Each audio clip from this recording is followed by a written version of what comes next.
Gracias Aquí. por tenerme, gracias Alfredo por la introducción.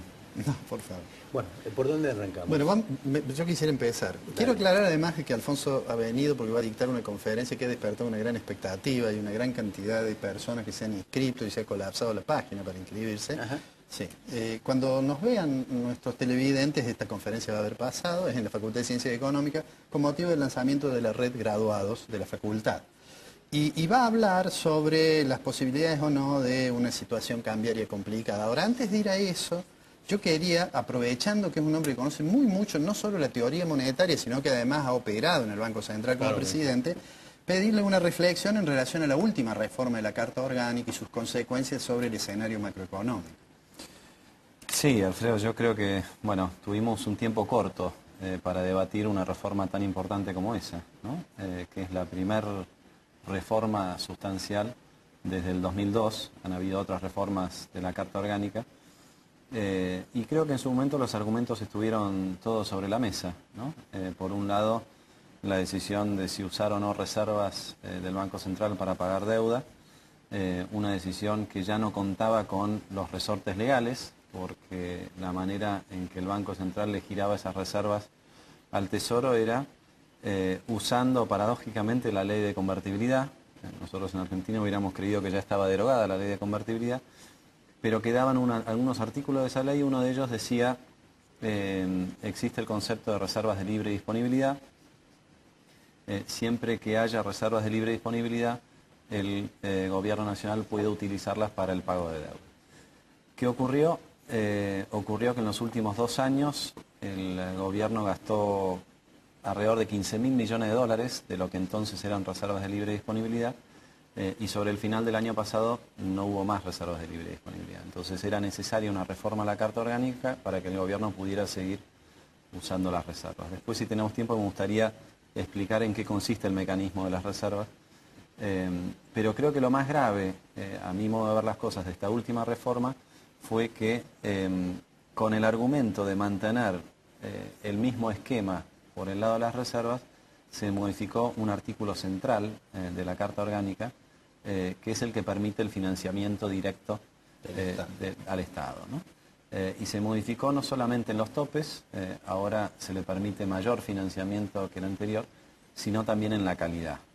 Esto es bastante complejo de explicar, pero para que se entienda, hoy, a partir de esta reforma a la Carta Orgánica, el Banco Central puede, ante un requerimiento del Tesoro, emitir pesos para financiar sus gastos. Y lo puede hacer por un monto muy grande. Nosotros hicimos un cálculo que el gobierno podría requerir del Banco Central cerca de 180.000 millones de pesos este año. Estamos alrededor de casi 5 puntos del PBI, para que se entienda. Y de esos 180.000 millones de pesos, más de la mitad podrían ser emisión lisa y llana, ¿no? Entonces, esto, digamos, el gobierno lo compara con la situación internacional, donde están todos los bancos centrales del mundo emitiendo moneda para rescatar a sus economías, pero no es comparable porque nosotros estamos en el punto opuesto del ciclo económico. Estados Unidos, Japón, Europa están combatiendo un proceso deflacionario. Nosotros agregamos a un proceso de inflación del 22, 23, 24% la expectativa de que el Banco Central va a emitir alegremente sin respaldo, y esto cada vez que sucedía en la historia económica de nuestro país implicó más, no menos inflación. Ahora, vos decís que querés explicar concretamente el movimiento de las reservas. Sí, la cuestión de las reservas requiere cierta explicación adicional, porque en el discurso oficial lo que se dice es, bueno, pero ¿cómo no vamos a usar las reservas si las que están en el Banco Central rinden muy poco y la alternativa sería pedir prestado afuera y nos cobran mucho más? Bueno, fue el argumento por usarlo del ANSES también. Ese fue el argumento para usarlo del ANSES también, y se conectan las dos cuestiones. Hoy tanto el ANSES como el Banco Central aparecen como cajas muy apetitosas para este gobierno. Yo sospecho que quizás para cualquier gobierno serían apetitosas para ser más ecuánimes, ¿no? Pero en lo que respecta al Banco Central, lo que a veces no se entiende, Ricardo, es lo siguiente, es que es cierto, siempre el Banco Central entregó las reservas que necesitaba el gobierno para hacer giros al exterior. Eso fue siempre, sí, durante todas las gestiones. Y ese no es el tema. El tema es ¿qué recibe el Banco Central a cambio de esas reservas que se ve obligado a entregar? ¿Recibe pesos del Tesoro? No. Papeles. ¿Recibe algún activo con algún valor? No, lo dijiste vos. Recibe papeles, recibe una letra, técnicamente es una letra intransferible. ¿Alguien la ha visto la letra esa? No, yo no la he visto por lo menos, pero está en el balance del Banco Central, ¿no? Ahora, esa letra tiene vencimiento en 10 años y tiene un cupón, vale decir, devenga una tasa de interés que es 0 en estos momentos. Y es 0 por una fórmula que se establece que nunca puede ser mayor al LIBOR, la tasa LIBOR internacional, menos 1. Entonces, en la práctica, lo que recibe el Banco Central es un papelito que dice, yo le voy a pagar dentro de 10 años lo que usted me estuvo prestando ahora, y durante 10 años no le voy a estar pagando ningún interés. El Banco Central no puede además vender esa letra. Entonces, para que entendamos bien lo que sucede, de acá a 10 años, o veamos cuando se le pagó al Fondo Monetario en enero del 2006, se hizo este mecanismo de una letra, 10.000 millones de dólares. Enero del 2016 vence esa letra. Supongamos que Alfredo es ministro de Economía y vos sos presidente de la Nación. Va a haber un éxodo. Sí. Ese sería un problema adicional. Alfredo va y te dice, señor presidente, recuerde que la semana que viene le tenemos que girar 10.000 millones de dólares. 10.000 millones de dólares cash al Banco Central. Ajá, vas a decir vos, sí, 10.000 millones de dólares, bueno, ¿y por qué no le damos otra letra? ¿No? Claro, tenemos todo el abecedario, pero... Claro, es obvio que eso es lo que va a suceder. Entonces, en la práctica, hoy el Tesoro está descapitalizando al Banco Central, como también lo está descapitalizando al ANSES. No lo vemos porque en el balance aparecen papeles con un valor igual al que de las reservas que se van, pero esencialmente la calidad del patrimonio del Banco Central está cayendo, la calidad de la cartera del ANSES está cayendo, y esto significa que el día de mañana, cuando los jubilados necesiten cobrar su jubilación, van a tener menos recursos los que debieran tener, y el día de mañana, que ya está sucediendo hoy, aquellos que usamos billetes, o sea, los asalariados, los jubilados, ven cómo el respaldo de esos billetes va cayendo producto de la inflación, ¿no? Entonces, esta es la gravedad institucional de lo que se hace. En la práctica no pasa nada. Entonces el gobierno dice, ah, bueno, vieron, usamos reservas y no pasó nada. ¿Cómo que no pasó nada? Primero subió la inflación. Cuando asumió Mercedes Marcó del Pont, la inflación era del 12% anual. Hoy estamos en 22, 23. Y eso tiene un costo concreto para la gente y especialmente para los más humildes. Y además se fue prostituyendo el balance del Banco Central, ¿no? Hoy el Banco Central de la República Argentina es el principal acreedor del Tesoro. Alrededor de la tercera parte de la deuda pública nacional está en manos del Banco Central. Y esa deuda en manos del Banco Central representa alrededor de 6 veces el patrimonio del Banco Central, ¿no?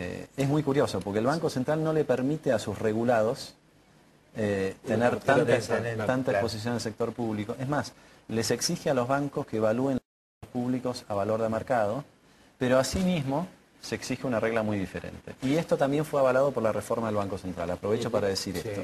En la reforma del Banco Central hay un artículo en el que básicamente se le permite al Banco Central presentar los balances contables de la manera que se le ocurra. ¿Esa fue la razón por la que te fuiste? ¿El tema de los papeles? La verdad que todavía no estaba.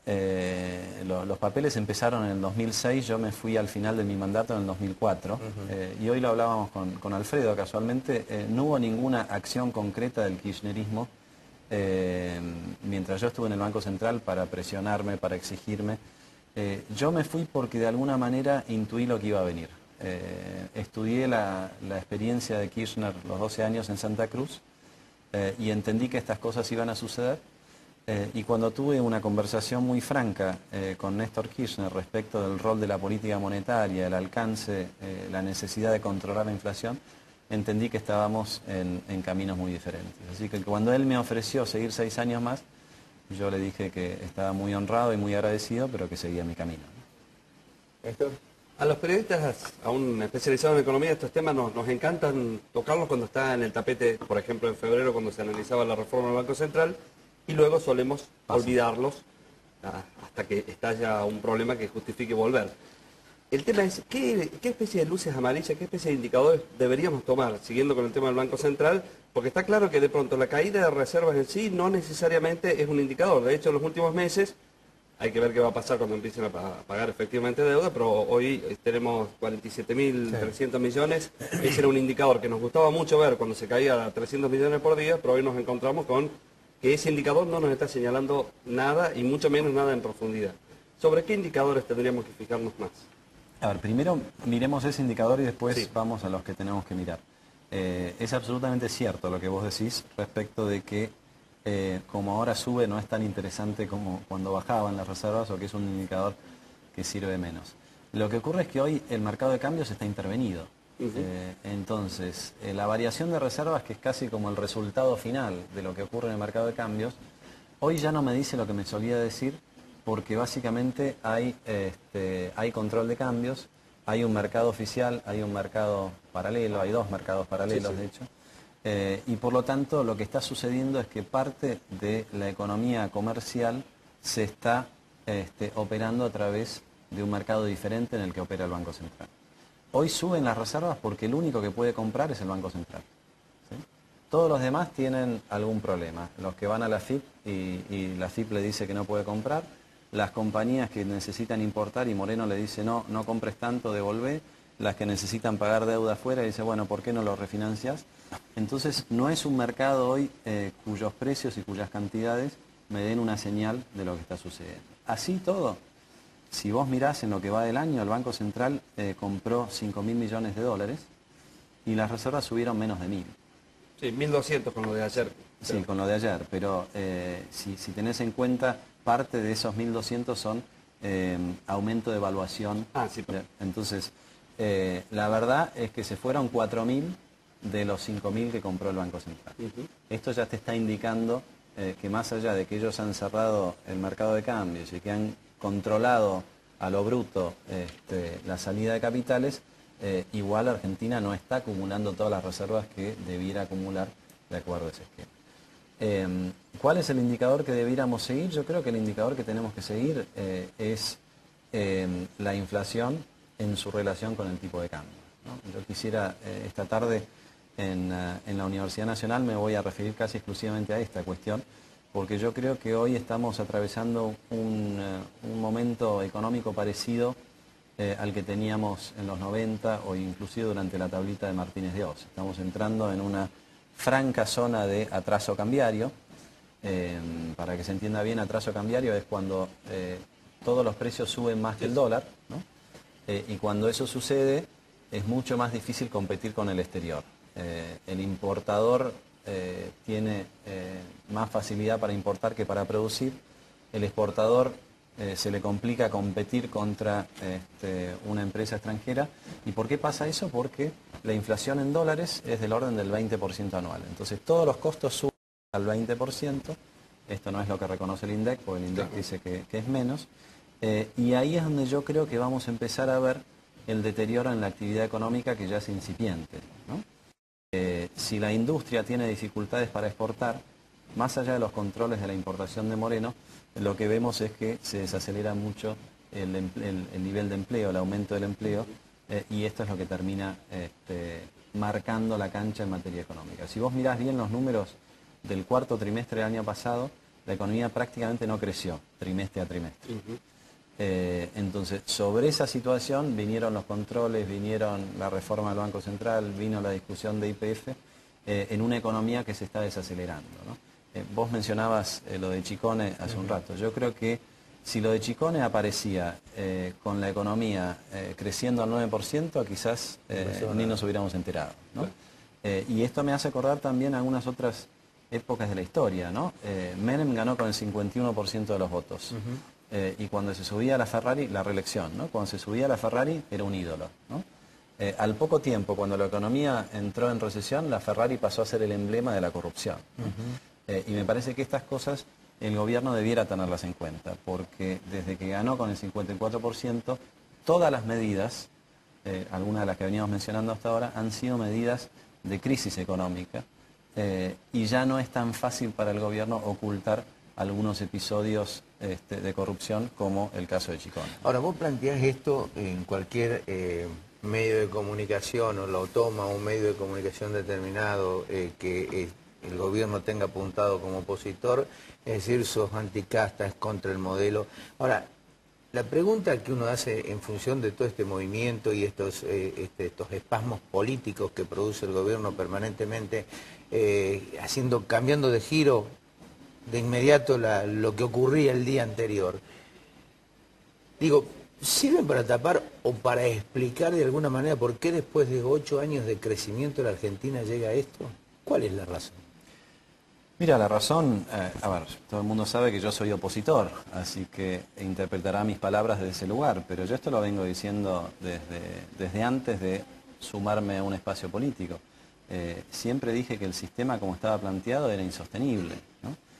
Podía durar más o menos y podía durar más que otros episodios con la soja a 520 y con una cantidad de ventajas viniendo del mercado internacional. Para que se entienda bien, hoy, si la soja estuviera en $200, que es bastante más de lo que había en la época de la Rúa estaba en 150, hoy Argentina tendría un déficit comercial de $10.000 millones. Hoy ya sería insostenible el modelo, ¿no? Con esto no estoy diciendo que todo fue viento de cola, simplemente estoy tratando de contextualizar hasta qué punto la ayuda externa está evitando algunos desenlaces a los que estamos acostumbrados en Argentina. Y ahí yo digo, qué lástima que después de 8 años de fuerte crecimiento, de precios récord de los commodities internacionales que nosotros producimos, de récord de recaudación. Hoy Argentina, el sector público argentino tiene una recaudación del orden del 35% del PBI. Durante la época del doctor Alfonsín ese número era el 18%. O sea, hoy ser presidente, ser gobernador, ser intendente en Argentina implica arrancar con el doble de los recursos que tenía Alfonsín en el reinicio de la democracia. Entonces yo digo, con todos esos recursos, con todo ese crecimiento, con los precios internacionales, ¿cómo puede ser que la pobreza siga siendo del 23-24% en Argentina? ¿Cómo puede ser que durante la gestión de Cristina no mejoró la distribución del ingreso, ¿no? Y creo que estas son las preguntas medulares que nos tenemos que hacer. Después aparecen los chicones, aparecen los YPF y demás, pero el fondo de la cuestión está ahí. ¿Y por qué pasa esto? Porque el sistema tiene como variable de ajuste una inflación que es muy alta. Y la inflación es un impuesto, lo podemos llamar de distintas maneras, pero es un impuesto a la tenencia de billetes. Y es el impuesto más regresivo, porque los únicos que no se pueden proteger frente a la inflación son los menos sofisticados, los más humildes, los que tienen su salario en negro, los que no se ajusta el salario por inflación. Y eso ha sido sistemáticamente la historia de Argentina, ¿no? En los últimos 50 años, diría yo. La asignación universal por hijo y fundamentalmente la época de consumo creciente, como decías vos, lo hemos tratado muchas veces aquí, ¿no? Han sido signos de alguna manera de una política direccionada a tratar de reducir precisamente el tema de la pobreza. Yo creo que ha sido la única política concreta y efectiva que apunta a reducir la pobreza en Argentina. Todas las anteriores han sido más bien esfuerzos clientelares, el Plan Argentina Trabaja, las distintas cooperativas y demás, para atender situaciones puntuales de extrema sensibilidad social de piqueteros y trabajadores sociales que quedaron al margen. La asignación por hijo tiene otra naturaleza. Pero ¿qué pasa? Una cosa es incorporarla en una economía estable, otra cosa es incorporar la asignación por hijo en una economía con alta inflación. Si vos mirás bien los números de evolución de la pobreza, bien medida, y de distribución del ingreso, ya tenemos más de un año de ejecución del plan de asignación por hijo. Yo me resisto a decirle universal porque no es universal, ¿no? No ha tenido ningún efecto en reducir la pobreza y en mejorar la distribución del ingreso. Y no tenemos suficiente análisis como para llegar a conclusiones. Yo me animo a adelantar una primera conclusión. Yo creo que la asignación por hijo terminó siendo meramente un seguro contra inflación de las familias más pobres que veían cómo aumentaba el costo de la canasta familiar, sobre todo alimentos, y que en un año determinado tuvieron la suerte de que por tener 2, 3, 4, 5 hijos tuvieron un ingreso adicional. Pero si vos mirás la familia tipo y comparás lo que representó para esa familia tipo la asignación por hijo, un aumento del 30-40% del ingreso familiar, eso es más o menos lo que se llevó a la inflación. Y lo mismo se puede decir de las paritarias. Lo que ha tenido el kirchnerismo es una manera de mantener justo los ingresos de aquellos que están más afectados por la inflación. Paritaria justo en el orden de la inflación, asignación por hijo que cubre el aumento de la canasta familiar de los que están fuera de las paritarias. Este es un equilibrio que se sostiene, pero que tampoco dura para siempre, ¿no? Es muy beneficioso desde el punto de vista político. Yo casi diría que es pernicioso y es cínico desde el punto de vista político, porque muchos de estos planes alcanzan para mantener justo ahí a los ciudadanos más humildes, justo ahí en el límite de la línea de la pobreza. Se interpreta que si no fuera con este gobierno perderían el plan. Entonces, estos son planes que no rescatan a los pobres de la pobreza y no los llevan a la clase media, pero que generan un vínculo y algunas veces uno puede decir una obligación encubierta que para el gobierno de turno es muy beneficiosa. Hacemos un pequeño paréntesis. ¿Cómo En no? un minuto volvemos.